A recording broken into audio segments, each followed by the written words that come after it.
All right, it was the NFL draft. If you did not know, last Thursday I was invited to the LA Chargers draft room. I've never done that. Hope to do it again with some franchise. It was remarkable. And now, over the course of the weekend, you know what everybody does, who had the best class and who had the worst class, and that team got a B-, and that team got a C+, and that team... I'm not going to do that. I'm going to tell you a story about my late mother, who at one point in her life was a nurse. Came over from England in her early teens by herself on a boat, came over, eventually got a job as a nurse. And my mom said something very early in my life that I never forget. She said, if you have your health, you have everything. Everything else is fine. But she, as a nurse for 2 years, saw people who grow up in chronic pain. And she said, honey, if you grow up and at any point in your life, you are in pain from the minute you wake to the minute you go to sleep, she goes, it will suffocate everything else in your life. And I tell that story because everybody's grading the draft classes. And you want to know who won the draft?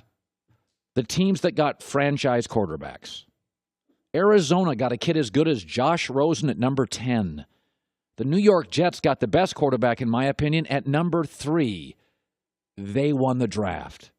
Let me tell you the value of a quarterback. Jimmy Garoppolo is worth 5 points. Over the course of a season, 16 games, that would be 80 points. Over the course of a 12-year career, could play longer, that's 960 points. J.J. Watt, Odell Beckham, Julio Jones, Gronk aren't worth a single point in any game. Jimmy Garoppolo is worth 5 a game. The 49ers were 1-10. Then he showed up. They were 5-0. They averaged 17 a game without him and 29 with him.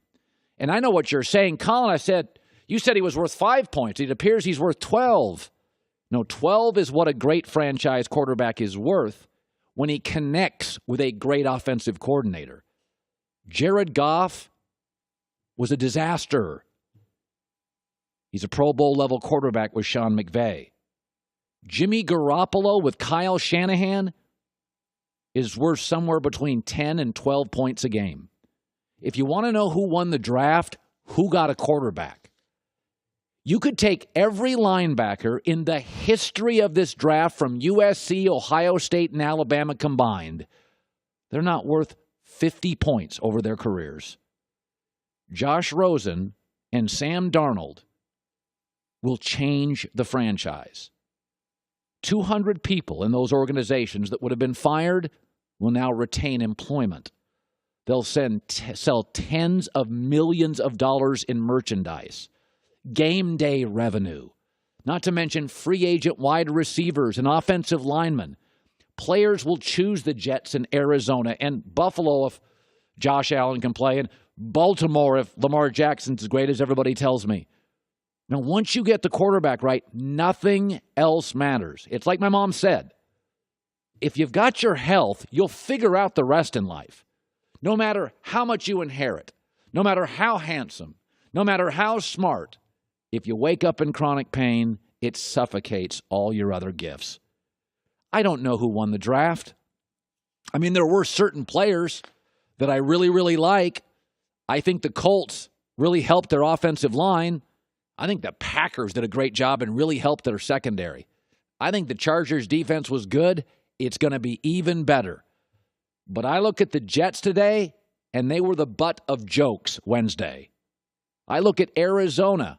I was rolling my eyes Wednesday. But I look at those teams today, and my grade is A for awesome. H for headache. No more headaches. Everybody wants to grade this stuff. It doesn't matter. It doesn't matter how great Jacksonville's defense is. Last year, there were a lot of really good defenses that didn't do anything. New England's defense and Philadelphia's in the Super Bowl, neither could stop a nosebleed. But they had quarterbacks who were spinning it. So that's my draft for the grade. Jets in Arizona not only got stability in franchise quarterbacks, they got them an incredible value. The Jets got the best quarterback, not at the number 1 pick, not at the number 2 pick, the number 3 pick. And to get somebody as gifted as Josh Rosen at 10, that's a franchise changer at number 10. And they entered the draft with what appeared, due to their limitation of draft picks, to have no shot at changing the course of their franchise. And that's exactly what they did. The Cleveland Browns not only took Baker Mayfield number 1, they thought he was far better than every other quarterback. No, I'm serious.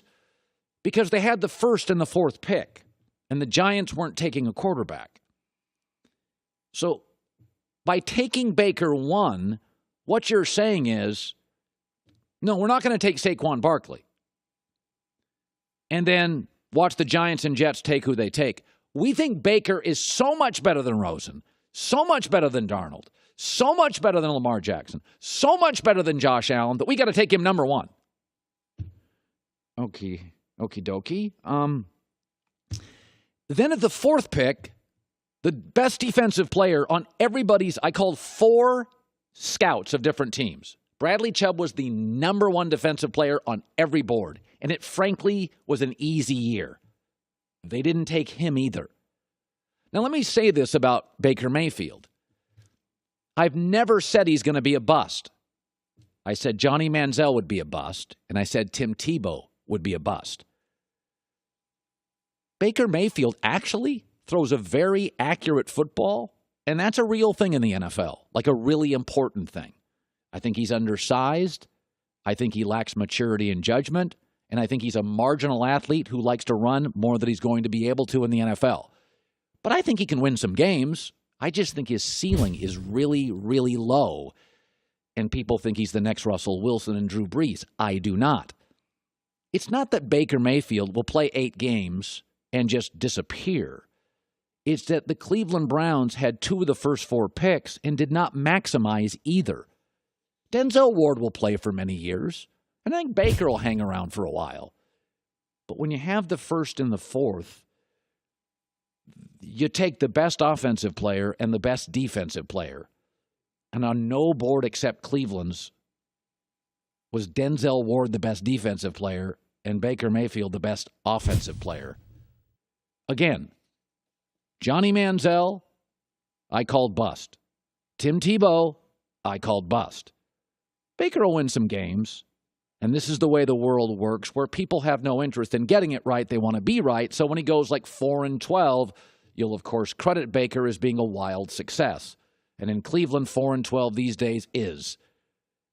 But they didn't maximize an opportunity that you almost never get in this league. The chance to get the best offensive player and the chance to get the best defensive player. And they failed with both. Hi, everybody. Thanks for watching. Subscribe here to get the latest from the show. Also, be sure to check out more of the best clips from The Herd or go watch a few segments from other shows on FS1.